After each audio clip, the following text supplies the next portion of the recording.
Right breaking చూస్తున్నాం. ఆంధ్రప్రదేశ్ తెలంగాణ సరిహద్దులో drugs కలకలం రేపాయి. సూర్యాపేట జిల్లా కోదాడ మండలం నల్లబండగూడెం వద్ద ఆర్టీసీ బస్సులో ఎక్సైజ్ పోలీసులు స్వాధీనం చేసుకున్న డ్రగ్స్ను బస్సు భువనేశ్వర్ నుంచి హైదరాబాద్కు వస్తూ ఉండగా తనిఖీలు చేశారు. నిందితులు అదుపులోకి తీసుకుని విచారించారు పోలీసులు. అనంతరం కేసు నమోదు చేసుకుని దర్యాప్తును ప్రారంభించారు. గంజాయి డ్రగ్స్ కట్టడికి కాంగ్రెస్ ప్రభుత్వం కార్యాచరణ సిద్ధం చేసింది.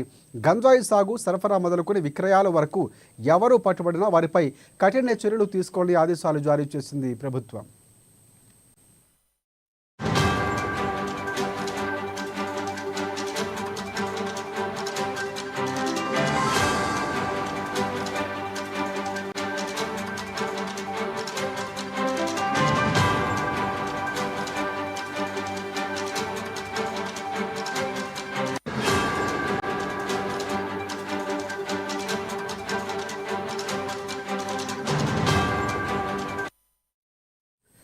రైట్ ఆంధ్రప్రదేశ్ తెలంగాణ సరిహద్దులో డ్రగ్స్ కలకలం రేపాయి. సూర్యాపేట జిల్లా కోదాడ మండలం నల్లబండగూడెం వద్ద ఆర్టీసీ బస్సులో ఎక్సైజ్ పోలీసులు స్వాధీనం చేసుకున్నారు గంజాయిని.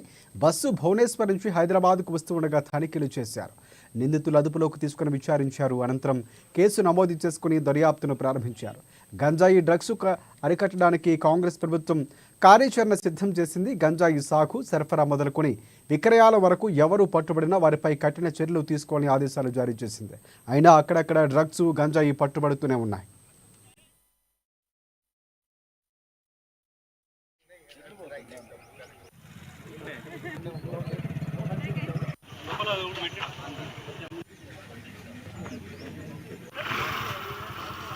आपका कुछ है